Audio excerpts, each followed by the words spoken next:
This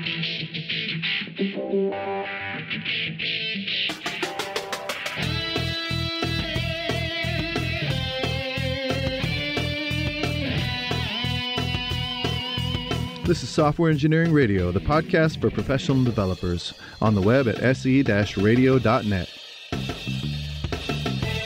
SE-Radio brings you relevant and detailed discussions of software engineering topics at least once a month. SE-Radio is brought to you by IEEE Software Magazine, online at computer.org/software.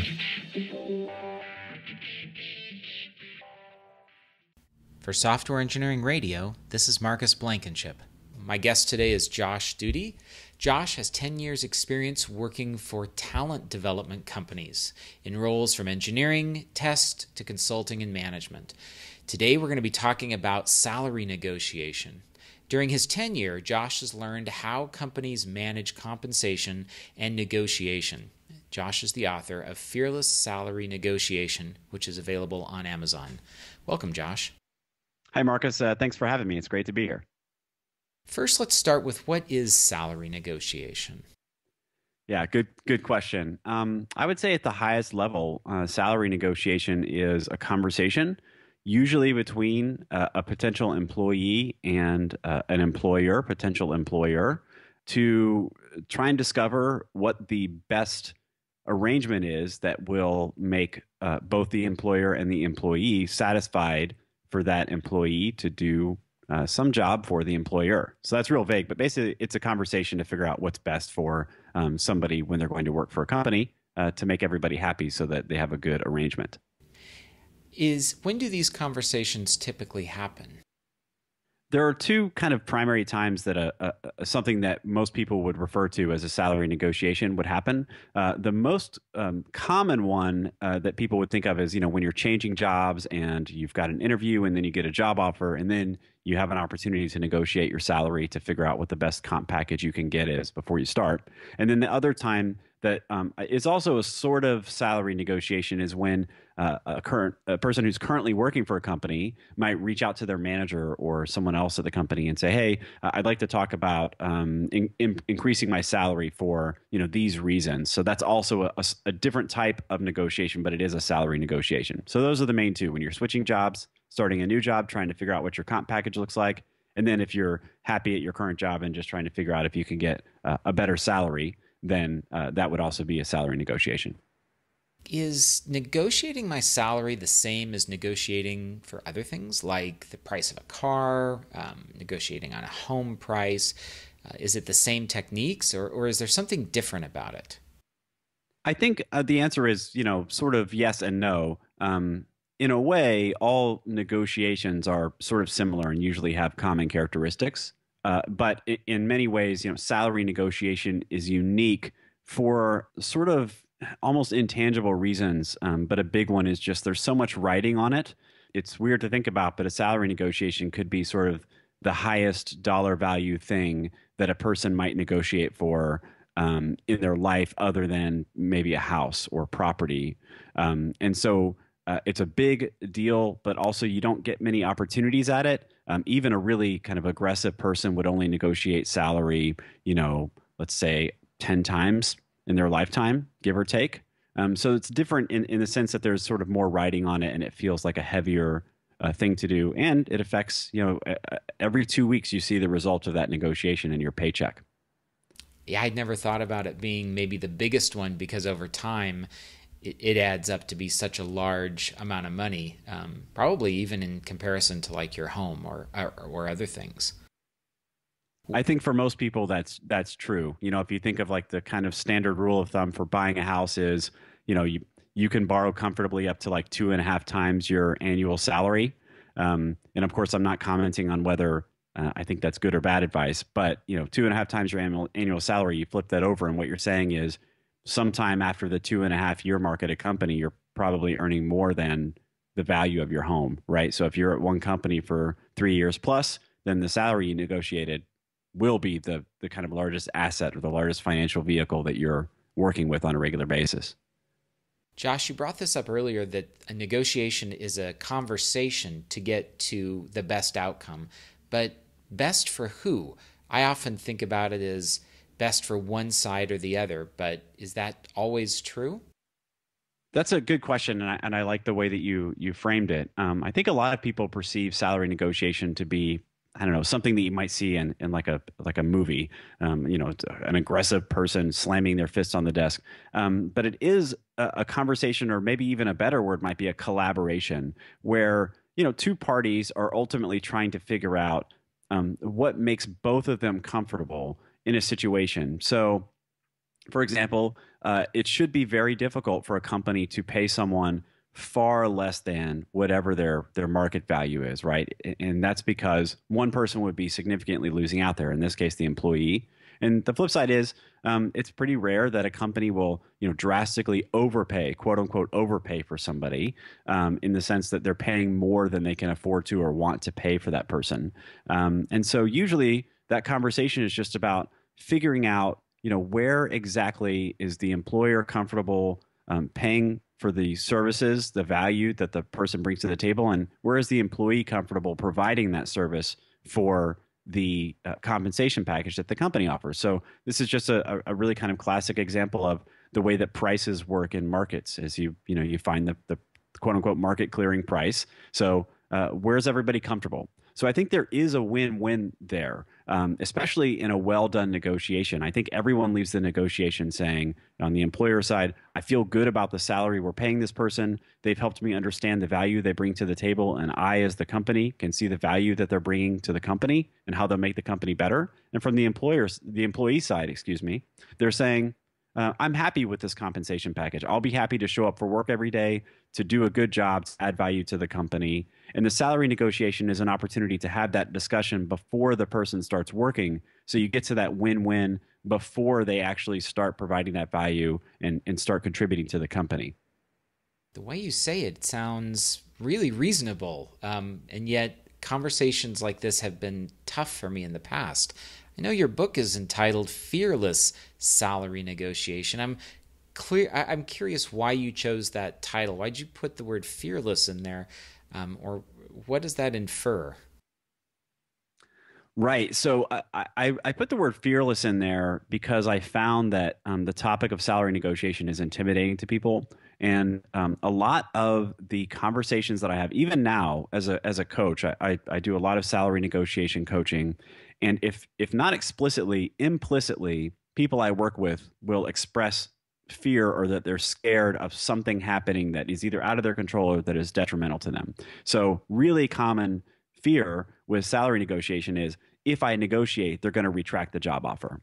The company will just say, whoa, we made you an offer. We're being very generous making this offer to you. And now you're trying to negotiate it. That's unacceptable. Offer revoked, right? And from the way I said that, you can probably tell that I don't think it's not a fear that comes to fruition ever, if at all, very rarely, extremely rarely, but it's a fear that virtually everyone has.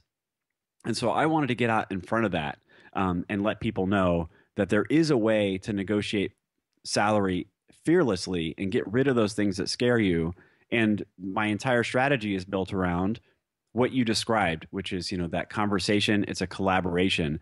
And that's a lot of what I'm trying to help people understand when I talk about the subject is, look, there's a process that you can follow. And as an engineer, as somebody who was trained as an engineer, I'm very comfortable with processes, and I think most other engineers are as well. There's a process that you can follow that will get you better results by just taking concrete steps and doing discrete things. And I can tell you along the way how we're mitigating risk at every step so that there's less fear involved and you're less scared, which enables you to negotiate better on your own behalf, which is going to get you a better result in terms of compensation and hopefully a better arrangement with your employer that everybody's happy with.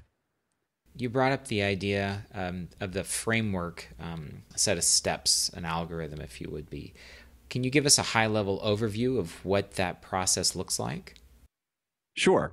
So the negotiation step one or maybe step zero is actually during the interview process, and it's usually in the pre-screen or what I call the pre-interview, where the negotiation will start in a sneaky way when a company will ask a question that I'm sure most or all of your listeners have heard this question at least once. And the question is usually something like, So tell me about where you are right now in terms of salary and what you would like if you come to work for us. So they're asking you for your current salary or your desired salary or both. So that's kind of for me, the signal of the beginning of the salary negotiation, because they're trying to sort of set a baseline that they can, use later when they're making you an offer. So the first step to my salary negotiation method is do not disclose those numbers because it can only work against the candidate. I have yet to find a really compelling reason that it works for the candidate. And so that's step kind of 0 or step 1 is don't disclose your current or desired salary when asked for it. And then you kind of fast forward. So now you get past that kind of tricky part of the early interview process and you get into the interview process. Throughout that process, my high level strategy is your job as a candidate is to help the company understand that they will be better if you're a part of it. And so the way I describe that is you're telling a story about how the company will be better if you're on their team. And so that's through the whole interview process, everything you do is designed to emphasize that. And the reason this is effective is that, remember, you haven't disclosed your desired salary or your current salary. And so what you're doing is convincing the company that, 1, they should make you a job offer, but 2, that they need to make you a strong job offer. So you're more compelled to come on board. So you want to switch the company's thinking from what's the minimum that we can offer Josh to get him to take this job to what do we need to offer Josh to convince him to take this job and get him on board? There's a subtle difference there, but it's a big difference in terms of the kind of offers that you'll get.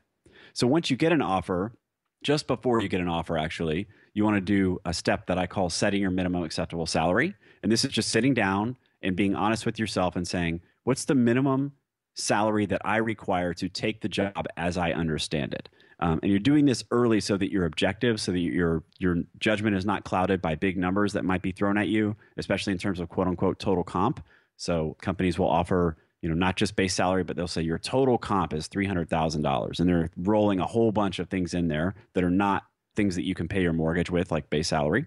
So you set your minimum acceptable salary, then you get an offer, and now you have your baseline that you're shooting for, which is I want to at least meet or exceed my minimum acceptable salary so that I have a win-win, which is something you and I talked about earlier. This is a way the employee can get to a win-win, which is they either don't go to work for the company because the company could not meet their minimum acceptable number, or they do go to work for the company and meet or exceed their minimum acceptable number. Both of those are a win because I think it's pretty obvious, at least to me, that if you can't meet that minimum, then you shouldn't work there. It's not a good arrangement for whatever reason. So once you have the number that they've offered you and you're ready to negotiate and you can negotiate in a way that will get you above your minimum, then you're going to counteroffer somewhere between 10 and 20% above their offer, which again, their offer is floating because you have not given them things to baseline against like your current salary or your desired salary. So they're making you an offer that's designed to convince you to take the job, which is presumably somewhere in the upper end of the range of money they can offer you. And then your counteroffer is designed to say, well, can you go a little bit higher in that range? So you'll counter closer to 20% if you detect that the company really wants to bring you on board. They're desperate to fill this position. Somebody just left 2 weeks ago and they have to fill it right now or productivity is going to fall. Closer to 10% if maybe you're just kind of feeling things out and they're feeling things out and there's no particular motivation for them to bring you on right now. And they're just trying to see if you might be a good fit in the future. So once you've countered, then they're going to respond to it.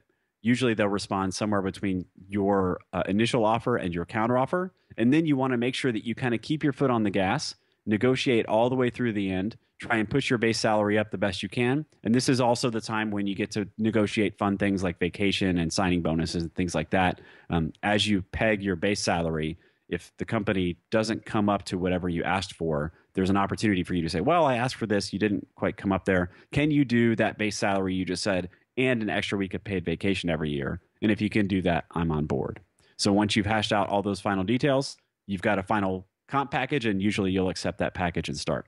So that was kind of long-winded, but that's an end-to-end salary negotiation strategy overview for what I do when I work with people and what I wrote about in my book. That's fantastic. Just in hearing you describe it, there were things you said that I internally thought to myself, I'm not sure I could do that. Do you have, if we go back to one of the first things you said, which is when you're asked, and this has happened to me and I suspect to a lot of our listeners, when you're asked for your current pay or maybe your desired pay, and I think both recruiters and companies ask for this, you suggest not giving this as a baseline number. How do you decline to provide that information? What words do you use such that it doesn't shut the conversation off? Excellent question. So I call it the dreaded salary question. And just so, to kind of zoom back for everybody who's listening, that question usually is phrased something like this. So where are you right now in terms of salary? And what would you like if you come on board with us? What would you hope to make? So that's the two-part question that we're talking about here. And essentially what they're saying is, what is your current salary and what is your desired salary if you come on board? So the way to answer this question, kind of the first answer to this question, the easy one, is to take the current salary part. I'm not comfortable discussing my current salary. I prefer to focus on the value that I can add to this company and the opportunity that's in front of me. So that's kind of a nice little script that you could use to move on from the current salary question. And for the desired salary, you can say, I prefer to focus on the value that I can add to this company, and I want this move to be a big step forward for me in terms of both responsibility and compensation. And so you're emphasizing to the company, again, remember in the interview, you're telling a story about how the company will be better if you're a part of it.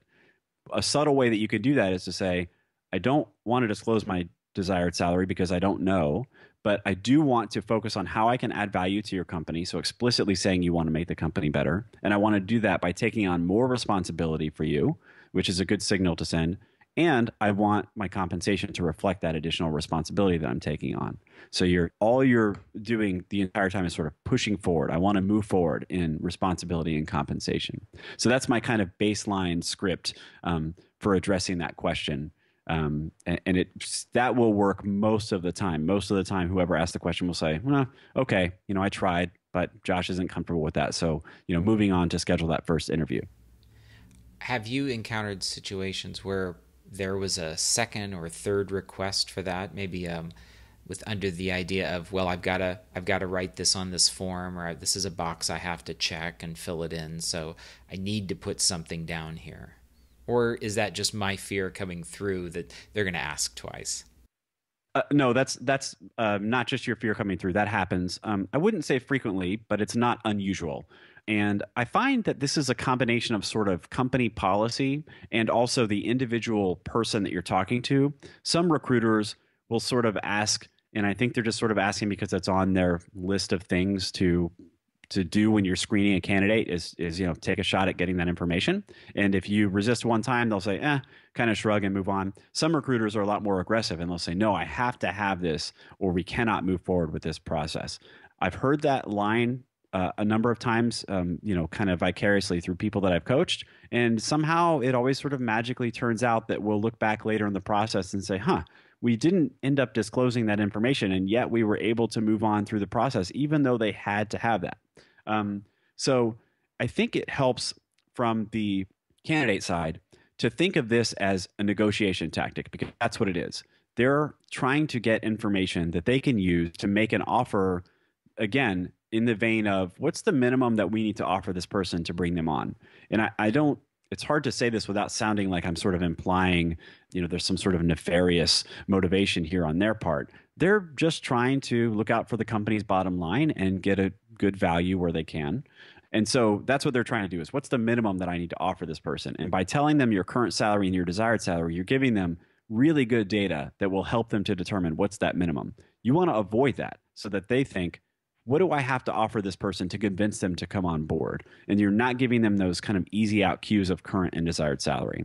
So if they keep pushing, I found that you can give pretty compelling answers that are almost irrefutable and that most reasonable people will accept. For the current salary, I think a good answer is, I don't want to tell you what my current salary is because that is, sort of proprietary HR information about my current company and how they compensate their employees. And I don't think that they would appreciate me sharing that information with a competitor, which you're almost certainly interviewing with a competitor of some sort, at least a competitor for talent. I think that's a compelling reason, and it's hard to argue against the sort of, you're taking a moral stand there, which is I'm just not comfortable disclosing proprietary information from the company that I work for. Especially, implicitly you're saying, I don't know for sure that I'm going to work for you. I do know for sure that my company would not appreciate me sharing that information. That's almost always true unless you work for a company like Buffer where this is all public. And then on the desired salary side, if they continue to push and continue to push, I find that a good thing to say, usually what they'll say is, well, I need to qualify you for a range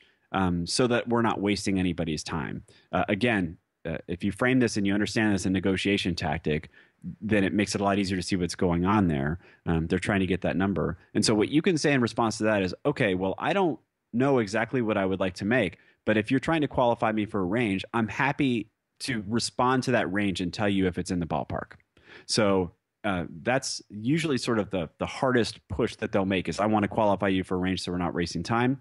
A good response to that is, okay, why don't you tell me what that range is and I'll tell you if we're in the ballpark. So then you know if I'm qualified or not qualified and we can just move on. I like that answer, by the way. It's a little sneaky, but by simply saying, yes, your range is in the ballpark, you are not boxing yourself into that range and still leave yourself wide open to negotiate effectively later on, while giving them what they quote unquote need in order to continue the negotiation.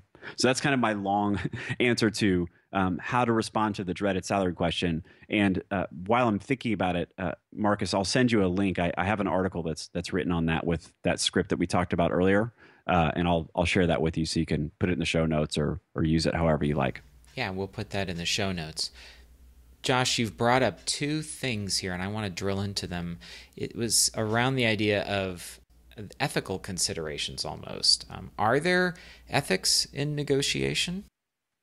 I think there are ethics, but I don't think it's a huge component. I think at the end of the day, a negotiation occasionally will veer into ethical territory. Usually the ethical things are about information disclosure and how this negotiation might impact parties who are uninvolved. So, again, not disclosing my current comp because now I'm telling you what my current company pays people like me. And that's useful information that could give you an advantage over them in some way. And I don't work for you. I work for them.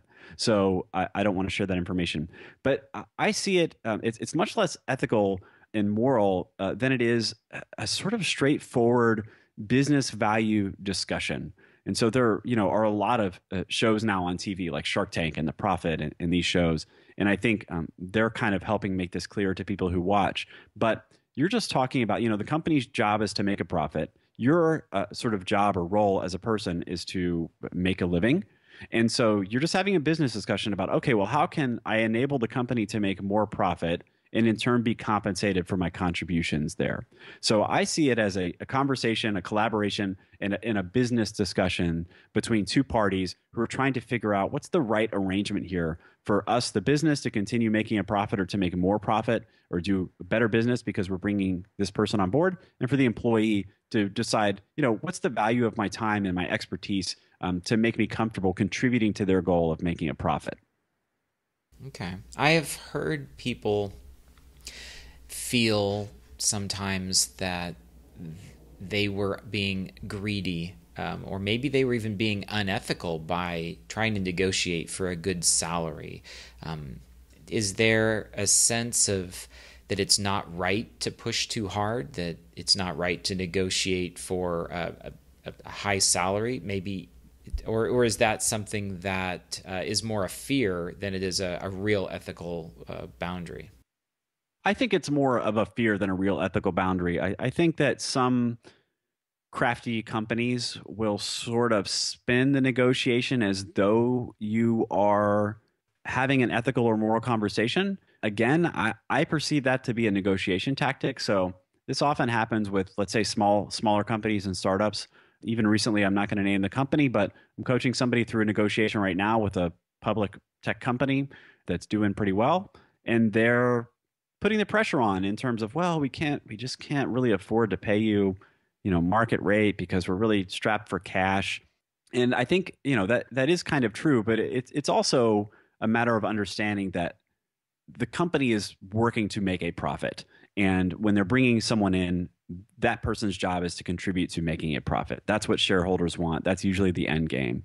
So I think that it's more of a fear that people have that they might offend someone, and that's them kind of projecting their, negotiating with a company for a salary onto a recruiter that they're having a conversation with and feeling awkward about putting the recruiter in an uncomfortable position or putting the hiring manager in the uncomfortable position. But you have to model that recruiter or hiring manager as a part of the company that they work for. And so I think that the more you see it as a process, a business conversation, then the more obvious it is that it's not an ethical thing. It's not that you're trying to steal money from somebody. You're trying to find the right price for the value that you bring to the company.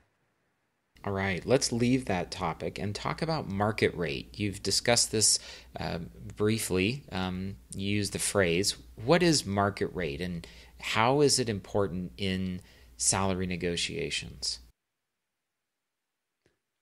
So market rate, I think this could easily veer off into sort of like this kind of, I don't know, wonky economics discussion that would be really boring. But I'd say at the really highest level, a market rate is just, what's the typical amount that companies pay for somebody to do a job and bring the kind of skill set and experience to the table that you do. So if we're talking about your market rate, Marcus's or Josh's market rate, that market rate is, what do companies generally pay for the expertise that this person brings to the table? So at the highest level, that's what it is. And of course, it gets a little bit more refined. And so I break it down into 3 tiers. There's sort of like what I call the industry market rate, or kind of the broad market rate, which is, if we looked at everybody who's a software engineer in the country with 5 years of experience in these technologies, what's the market rate? What are they typically getting paid? And of course, you can see right away that there are some problems there. Like, well, do they work in Miami or do they work in San Francisco? And the market rate is going to be different based on geography. So then you can start to narrow it down and say, well, I'm going to work for a company that's on the West Coast, or I'm going to work for a company that's in the Midwest. And so what's the market rate if I narrow it down from the high-level industrial rate to that geographic area, which these days people work remotely and all these good things, but I find that most companies are still more or less setting salaries based on where they operate, because their cost of doing business is driven by the piece of property that they physically sit on. And most of the people they hire will be from around that geographic area. So you start with your industry-wide market rate. What's the general salary paid to somebody with 5 years of experience with this thing? And then what are companies in this geographic area paying those types of people? And in particular, just companies, if I can figure out, maybe I meet someone at a trade show or a conference, maybe I can find out even more detailed information about what specific companies that are similar to my company or the company I'm targeting, what are they paying people? And then the last level is, if you can get it, information on what is the specific company that I'm interviewing with or working at paying people with my type of experience in this industry right now. So your market rate it's a very sort of broad and narrow thing at the same time. It's broad in terms of what's the general average, all the way down to what does this specific company pay someone with my level of experience and what I bring to the table to do this job. Do I need to know my market rate as I enter into a negotiation? And how does that affect what I say and do, my expectations maybe? Yes, you should know your market rate if you can determine it, and most of the time you can. The reason is, earlier when I gave my end-to-end overview of salary negotiation strategy, I talked about the minimum acceptable salary. So your market rate should impact your minimum acceptable salary, meaning when you're deciding what is the minimum dollar amount that I'll accept to do this job, a component of that is what is the market rate for doing the job? And then you'll finesse it based on things you know about the specific company or the opportunity and things like that. So your baseline for your minimum acceptable salary is your market rate. So what is somebody that looks like me with my experience, what are they making in this industry right now? And then you would take that number as your baseline and say, okay, how excited am I for this opportunity? What's the upside for my career long term? How bad is the commute? What does the team seem like? What's the opportunity look like in terms of maybe getting exposure to new technologies or processes that I can't get at other companies, and all those good things? And you roll them all up together into your minimum acceptable salary before you get that job offer, so you can position yourself for a win-win when you negotiate. But that market rate should be your first step in setting your minimum acceptable salary. So your minimum acceptable salary might be different per company. It's not simply one number that represents you. It sounds like it takes into account a lot about the company that you're applying for. That's right. So I think that you can set sort of a broad minimum, right? So the minimum might be, what is the amount of money that I need to bring in every month for me to provide for my family, for example, would be a nice way to think about a minimum. But then you would say, okay, so I know what that number is. And now I need to think about, how do I adjust that number for this particular opportunity that's in front of me? So I am coaching someone right now who's negotiating with two companies at the same time. They've got offers in hand from both companies, and we're trying to get the best offer from both companies. And they have a different minimum for each company because the opportunities are drastically different opportunities. And the short-term and long-term career effects are different. The commute is different, in all those things. So you start with a kind of baseline, and then you would have a minimum for each company that you're talking to. You mentioned in your process, you had a very nicely defined larger process that you move through in this. Is it different negotiating with a large company than a small company?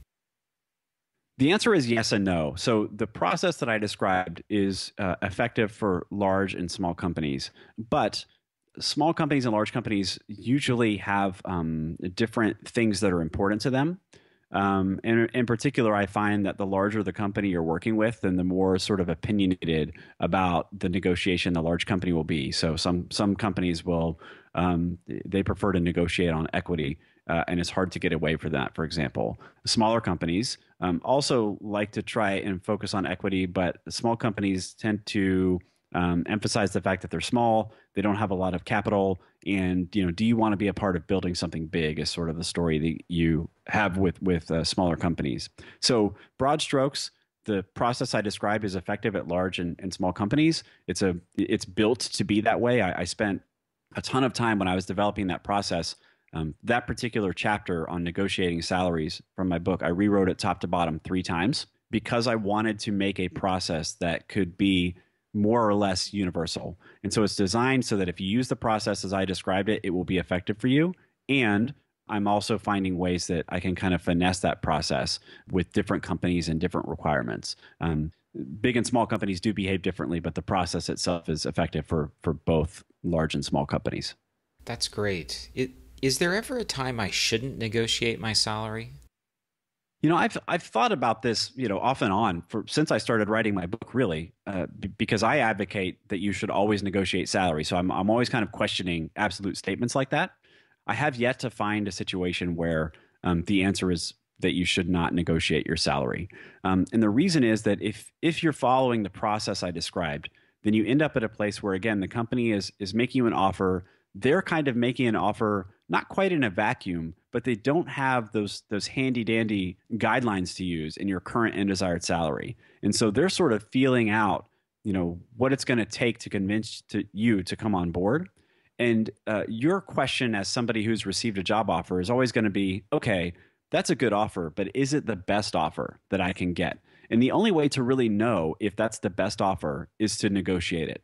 And so sometimes it does happen where I'll work with clients, we'll begin negotiating, we'll do some things, we'll get a firm offer in hand, we'll negotiate that offer, and what we'll find out is we have convinced them to make us the best possible offer, and they will not budge on that offer. And so the counter offer, part of the negotiation, doesn't always move the needle, but we did things up until that point to ensure that we did get to the place where we're confident that we've got the best possible offer in hand. And so that's also salary negotiation. So I think it's important to take kind of a broader view on salary negotiation. The negotiation is not simply making a counteroffer. It's refusing to disclose your current or desired salary. It's setting your minimum beforehand. It's excelling in the interview process. It's sometimes getting companies to negotiate against themselves. So there are ways that you can, without counteroffering, you can get an offer to become a better offer from a company. But the ultimate goal is to figure out, what's the best possible offer that this company will make me? In other words, what's the most this company is comfortable paying me for the service and the value that I provide?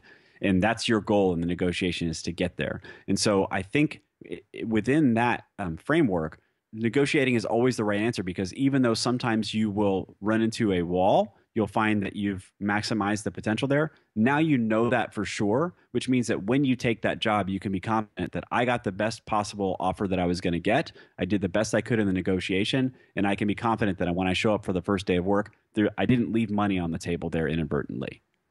Well, as somebody who's been a poor negotiator with my employers in the past, a lot of what you're saying is making me think back to times when I didn't do these things.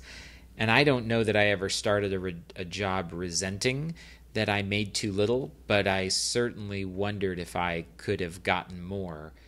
Do you find that if people don't negotiate and they simply accept the offer, clearly your book, everything about what you're telling us is we should be negotiating, but is the downside to us not doing that just that we don't get as much money? Or is there a real fear that we might be resentful or unhappy at the new employer? It's a combination of the two. So I think, everybody would prefer to know that they're making whatever their potential to make is, especially when we're talking about money and paying bills and providing for a family and things like that. I think it's important to have that peace of mind. I also think, so that's the kind of first part there. But then there's also the regret piece that you mentioned, where you might show up at a job and eventually, if you're underpaid relative to what you could have commanded with a strong negotiation strategy, you will probably figure that out one way or another. Like you might notice somebody who does the same job you do is driving a much nicer car than you are. They could have gone in debt to do that, but they also may just be making more money and can afford more car. But you'll also hear, sort of water cooler conversations. Sometimes things slip out, and somebody may not say, I'm making such and such amount, but they might say something that your eyebrow raises, and you say, well, wait a minute. If that's true, then he must be getting paid more than I am, or she must be getting paid more than I am. And so that's just not a good feeling to have. So I think that there's, you want to maximize the salary that you get paid, but you also want to minimize the chance that you'll get into the job, get 6 months in and realize, oh man, I left a bunch of money on the table. And now that I'm at the company, it's going to be challenging to make up that ground because of, company dynamics and bureaucracy and those sorts of things. I want to get into this idea of negotiating after you're at the company. But before we drive that direction, I'd like to briefly touch on the parts of the salary component that we have an opportunity to discuss in our negotiation. You've mentioned a few non-monetary pieces, and I'm curious if you could kind of walk through. Do you have a standard list of those pieces that we can use as levers to move in our negotiation? I do have sort of a standard list, but I also defer to whoever I'm working with. So I typically say you should start by focusing on base salary. For me personally, maximizing base salary rises above all else in terms of priority. And the reason is that you can pay your mortgage with base salary. You can make a car payment with base salary. You can't do that with stock options. And so I usually start with base salary. Then there's paid vacation seems to be very popular. I like that as somebody who thinks about dollars and cents in negotiation, because the paid vacation time does have an actual kind of real world value. You know what a week of work is worth. And so you know what the value of that vacation is. And it's also more or less pegged to your base salary. So those are the first two. Then signing bonuses and or relocation stipends for, if I have to move across the country or relocate, people like to negotiate on those. And then you've got other much smaller things like, getting your company to pay your cable bill or your cell phone bill. Or if you work out of a co-working space, getting them to pay that monthly lease amount. And this is all done in, I call it the final discussion, but it's after you've counteroffered and the company comes back and says, well, we hear your counter. We can't quite meet your counter. Here's what we're willing to do. And that's when you kind of start going back and forth, seeing how far you can push your base salary. And then you work down, the first one or two things in your prioritized list of, well, once I've maximized base salary, if I don't get to where I want to get, what are the other things that are important to me that I'll go after? And like I said, those are usually, first is paid vacation, and then we go from there. As you talked through those, I was imagining a previous employer, a particular boss, and the fear that at some point he would say, it's just not worth it. Like, we just don't need someone who's going to want to negotiate this hard and retract the offer actually came to mind. You've said you don't see that happen very often. Is it a real problem? And am I the only one that fears that? It's a real problem in the sense that everyone is afraid of it. So it's a very common fear that people have, that they're going to negotiate and then the company will say, I just don't want to deal with this person. Never mind, offer off the table. So I think, though, that I can make a pretty compelling case that will help most people see why that fear is extremely unlikely to come to fruition. So I'm hedging a little bit. I can't say for sure that you won't run into a particular recruiter who just really had a bad week and they're just not interested in negotiating. But I have not experienced this with anyone that I've coached. I haven't seen it happen, right? A lot of people have read my book. I'm not getting, emails for people saying I had a job offer retracted. I got one email from one person who said, you say that companies won't retract the offer if you negotiate. I had an offer retracted. And when I asked some follow-up questions to understand their situation better, I'm trying to say this diplomatically, I'm not convinced that the reason their offer was retracted was that they negotiated. So that's one sample out of, I've sold hundreds of copies of my book, right? So it just doesn't happen. However, people are afraid of it. And this goes back to the overarching reason for fear in salary negotiations, which is we don't get many opportunities to do this. You only get a few at-bats throughout your career. You don't want to mess it up. And so anything that we perceive as something that could cause a deal to evaporate is a very big deal for us, because that could be one of very few opportunities we have to get a good job. And so I think it's a legitimate fear that people have, because we understand how people work. And we know that, I personally would not like someone to negotiate against me if I offered them something. But salary negotiations are different. They're unique. We're trying to find that happy medium. So why don't I think that companies are prone to retracting job offers? The short answer is back to the company's job of making a profit. Dollars and cents are important to companies. By the time you get a job offer from a company, they have typically invested, if not thousands, tens of thousands of dollars sometimes, in recruiting you and getting to the point where they have extended a real offer to you. Often, just in man hours, they've usually burned thousands of dollars. So you've talked to a recruiter for an hour or two. You've had 1, 2, 3, up to a dozen interviews with various hiring managers, and sometimes people up to the SVP, director, C-level people. Those people's time is extremely valuable. They've invested resources in posting the job requisition and all these other things. They're spending lots and lots of money. They might have flown you on site. That could be thousands of dollars, right? And so you get to the point where they make you an offer. They've invested significant money in getting to the point where they can make you that offer. And so from their perspective, this is a pretty big investment that they're making. And so when they make you an offer, they're not inclined to just basically light that investment on fire and get rid of it because you said, you made me an offer. I appreciate that. I'd be more comfortable if we could do this other thing.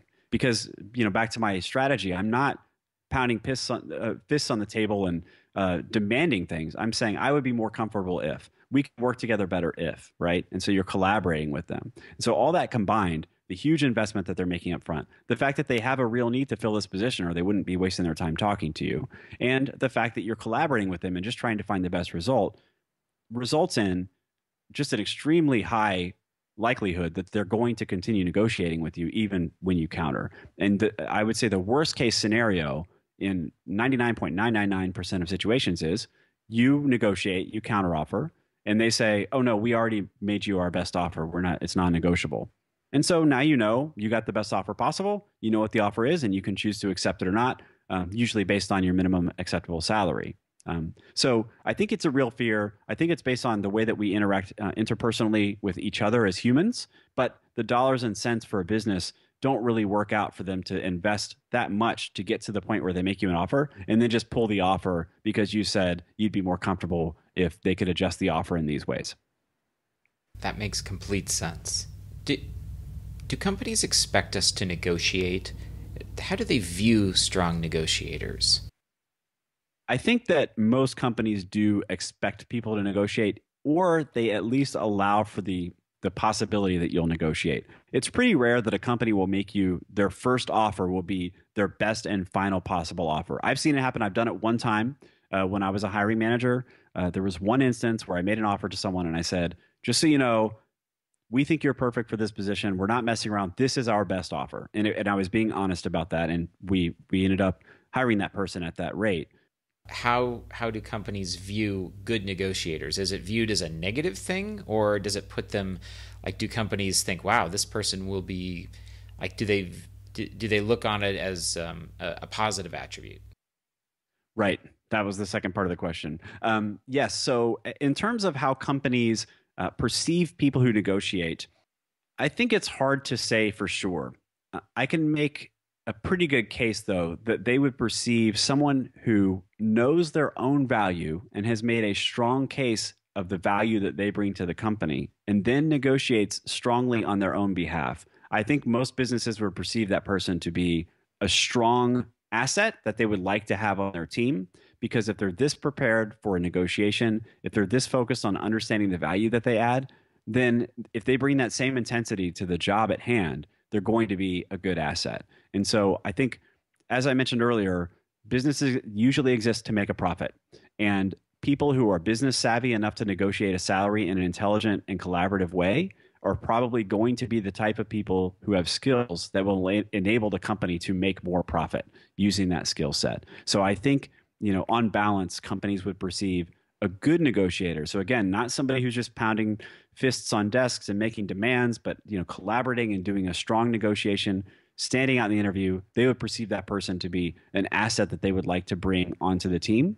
Whereas people who don't negotiate, I wouldn't say that it's a red flag, but you miss an opportunity to show what you can really do in terms of thinking through hard problems. And negotiation is a challenging problem to solve. It's challenging to do it well. And if you can demonstrate that you can do it well, be intentional with it, have good reasoning, make good arguments, then I think that's a good signal to the company that this is a competent business person who can come in and bring some business acumen to whatever job they're doing.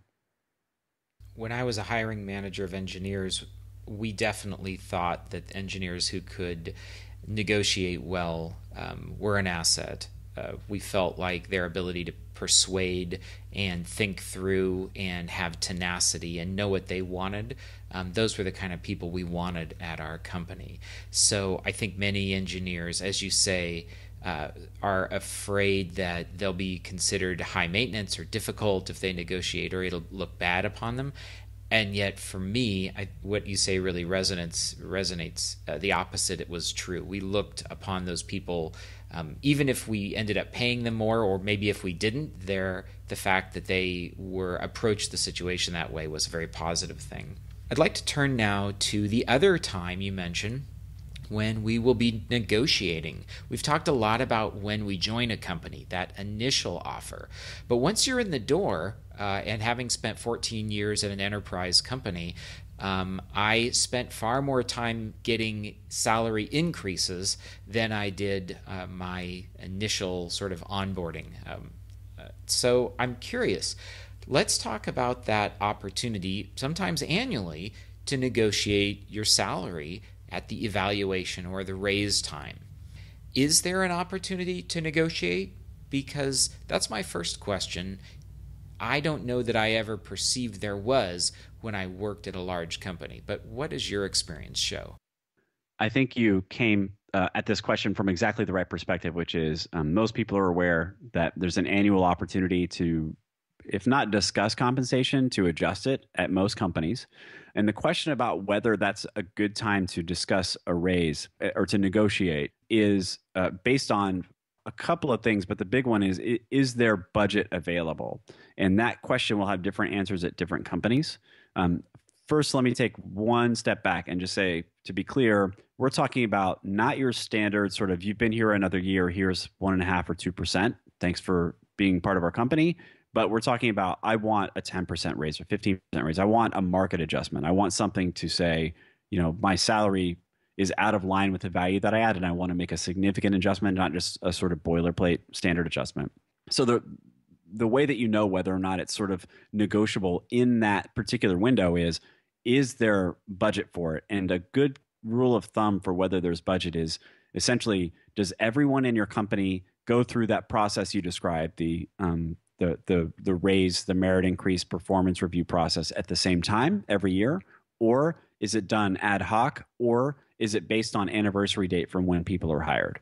So if everyone is going through that process at the same time every year, more likely than not, there's going to be a fixed budget at the corporate level that is then kind of sliced up by, let's say, business division or department, and then sliced up again by manager. And so there's not quite fixed, but more or less fixed budget that's available. And so, and this is a case where it is sort of zero sum. So in that case, if I get a 10% raise and the average raise is 2%, either one person several people are going to get nothing, or a lot of people are going to get slightly less than 2% to compensate for the fact that I'm gobbling up some of that budget for my 10%. So the answer is there's really not additional budget or real budget available for, market adjustments and large raises to negotiate. So that's not a great time to pursue that. On the other hand, if you're either ad hoc, which means some companies are going to the system where it's just sort of, you come talk to us when you'd like to talk about a raise, or we'll schedule some time with you if we have a performance review feedback for you. Or if it's anniversary based, which means, every year on the anniversary of your start date, we're going to evaluate your performance and talk about salary. Then usually there's not a fixed budget. And so you can kind of make your own budget or make your case for your own budget to be allocated. So it's a little bit more, let's say, bureaucratic. There's more red tape, more approvals that need to be done, but there isn't that sort of fixed budget that you're fighting for a piece of, and instead you can kind of make your own budget. So that's the first level. Is there budget? How do you know? A good rule of thumb is if everybody in my company gets raises and promotions at the same time, probably not budget there. So you should go off cycle, wait till 6 months out, right in the middle between those two, and there maybe budget there. And for everybody else, if it's ad hoc or anniversary based, there probably is budget. So I think that was more or less your question, is when's the good time to do it? So yes, you can negotiate for higher salary. You should wait until there's a budget. I think the last thing I'll say on that is you should also be aware that you mentioned being an enterprise for 14 years. So I'm not sure if your company was like this, but a lot of larger enterprise companies will have created essentially a rubric that they'll use to decide how much of a raise any one person in the company can get at a time. So I worked at a large enterprise company where the answer was, if you move up one pay grade for a promotion, you can get a 4% raise. If you move up 2 pay grades to get a 2 pay grade promotion, you can get a 7.5% raise. Anything above 7.5%, it wasn't impossible, but it was really hard to do without kind of moving mountains. And so that's something that really helps to be aware of, and that hopefully your manager can tell you is, are there strict constraints on the amount of a raise that someone can get in one move at this company, or is it all kind of handled ad hoc? Is that okay to ask? Yes. Usually, if you're pursuing a raise or promotion, you'll put together a case. And before you kind of send that written case, you'll talk to your manager and have a conversation and say, here's what my goal for this job title that I'm pursuing, or this raise amount that I'm pursuing. Here's why I think I've earned that goal. Can you tell me what we can do to make this happen and what sort of timeline we're looking at? And so part of that conversation would be hopefully collaborating with your manager to see what's available, and then finding out, is there some sort of system in place, a framework that prevents someone from getting an extraordinary raise at this company? And most of the time your manager will know that, and will be able to either find out or communicate it to you. It's pretty rare that kind of thing is totally secret. So in that conversation, you can usually learn that from your manager if that's the case. Now at the enterprise, you're exactly right that I worked at. We had an annual evaluation. There was an annual time for a salary increase, and it was a salary pool. So I took a piece of the pie. But I am hearing more and more, and you mentioned this, companies, big and small, don't have this regular schedule of times to discuss it. Instead, they leave it up to the employee. If you do work someplace without a regularly scheduled time to discuss salary and increases, how do you know when you should do that? And how do you open that conversation? Because it seems kind of intimidating. Right. So this is where my method is built for this situation that you described. So when I'm coaching people, or I teach a class sometimes to kind of walk people through this process, the taking control of that situation and making a good case for yourself is paramount. And you may bump into these other constraints, but the ability to do that effectively is what's key. And the way that you do that is by essentially reverse engineering the raise or promotion that you're pursuing. So I can kind of talk about both at the same time.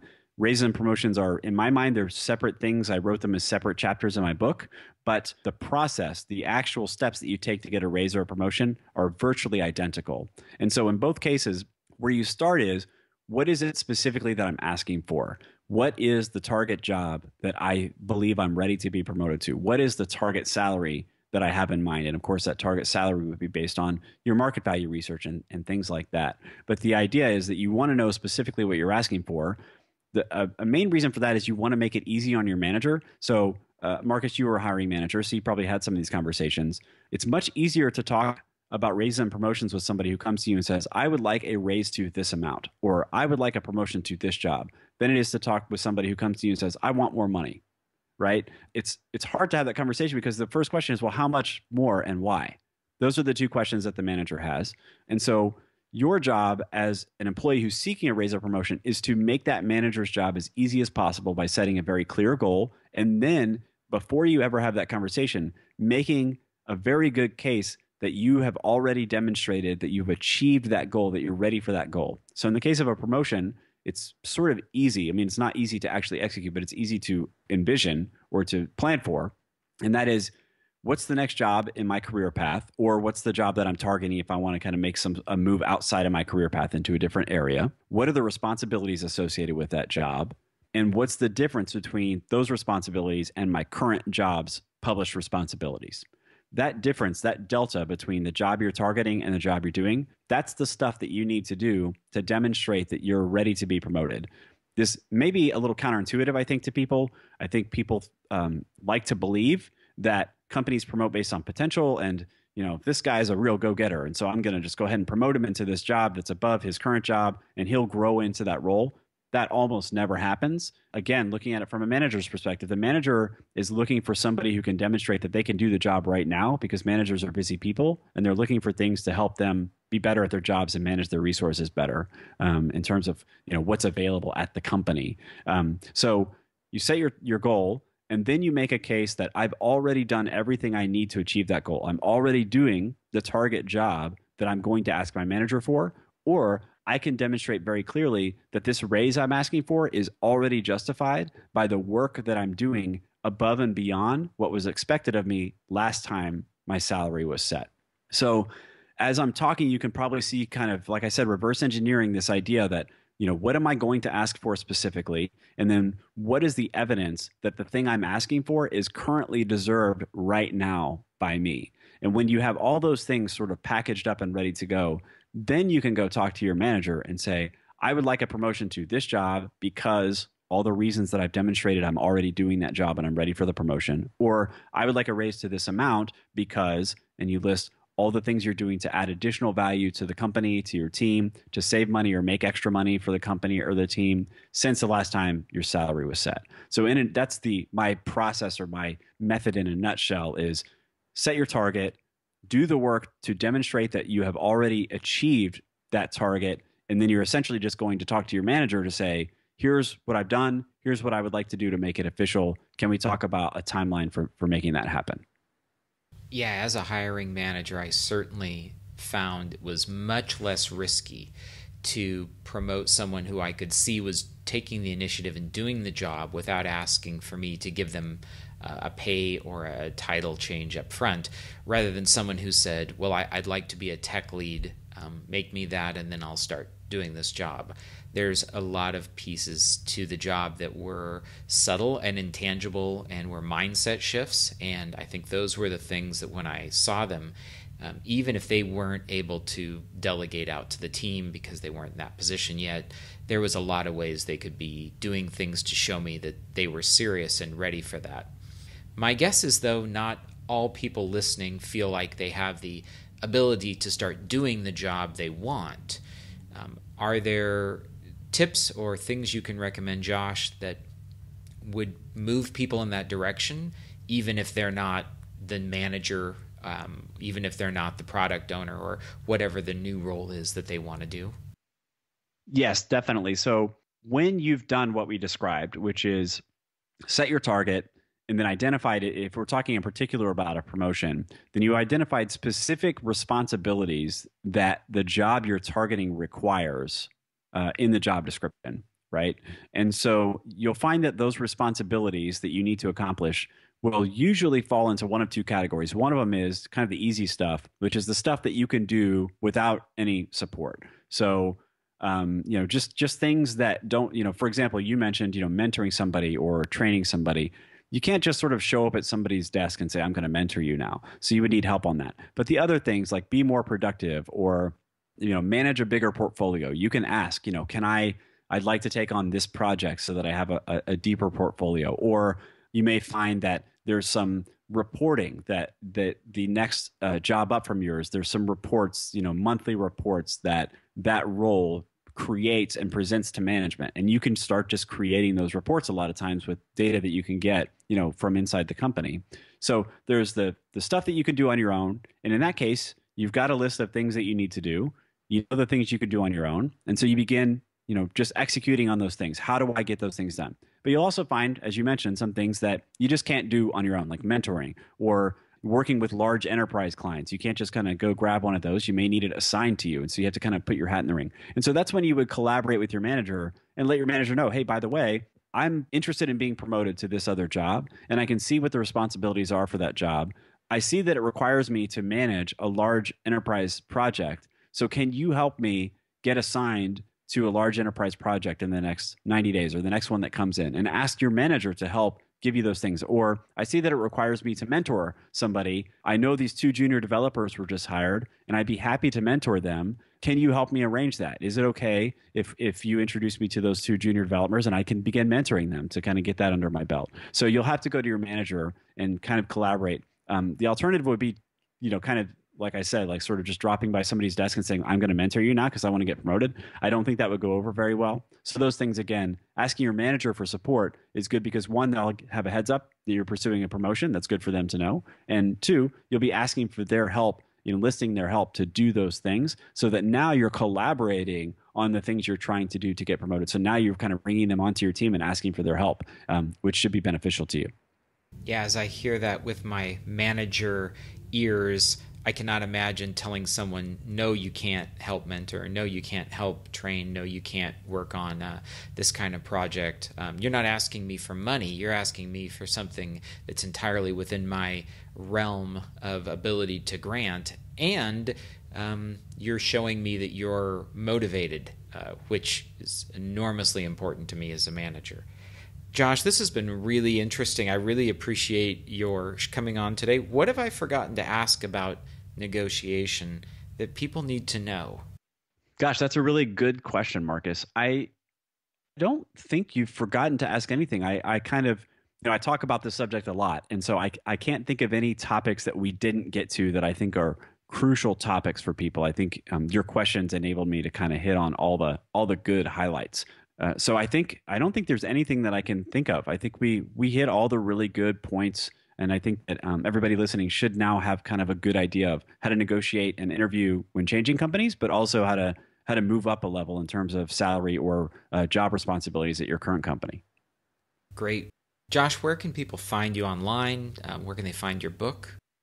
Great. So I'll start with where you can find me, and then give you two places that you can find my book and some stuff that I think will be really useful to your listeners. So you can find me on Twitter. I'm at Josh Doody on Twitter. Pretty easy to find, and I'm on there. I'm pretty active, and I'm also on LinkedIn. So if you look for Josh Doody on LinkedIn, I'm there. My book is at fearlesssalarynegotiation.com, and I also have a free promotion course for getting promoted at work that walks through that process. It's an email course, and you can find that at jobpromotioncourse.com. I think that might be particularly useful. I know, most people listening to this probably thought, how to interview and how to negotiate was pretty interesting, but I'm not doing that anytime soon. But most people are probably at work and they're thinking, I would like to explore, how do I move to that next job? How do I get more responsibility? And so jobpromotioncourse.com will get you to a free 7-day email course that you can take to walk through the process that I described with a worksheet and some other good resources too. Josh, thank you so much for being with us today. Thanks for having me, Marcus. It was a lot of fun. Getting software to your users quickly and reliably is the most important part of being a software engineer. SnapCI's cloud-based continuous integration and continuous deployment tool lets you set up in minutes with your GitHub account, and within a few clicks will have your first pipeline running.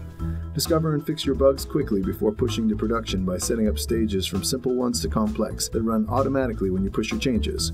Need more speed? Run tests in parallel with expanded workers and get your feedback fast. Deploy to Heroku, AWS, and more. We even integrate with Slack to give you updates on your builds. Go to snap.ci/softwareradio and build, test, and deploy free for 30 days. SnapCI embodies the lessons that ThoughtWorks has learned from 20 years of software deployment. The same lessons that have been written about by Martin Fowler and Jez Humble.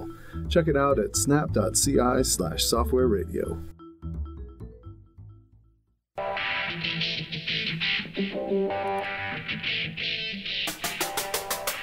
Thanks for listening to SE Radio, an educational program brought to you by IEEE Software Magazine.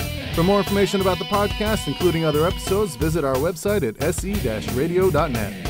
To provide feedback, you can write comments on each episode on the website or write a review on iTunes. Mention or message us on Twitter at SE-Radio, or search for the Software Engineering Radio Group on LinkedIn, Google+, or Facebook. You can also email us at team@se-radio.net. This and all other episodes of SE Radio is licensed under the Creative Commons 2.5 license. Thanks again for your support.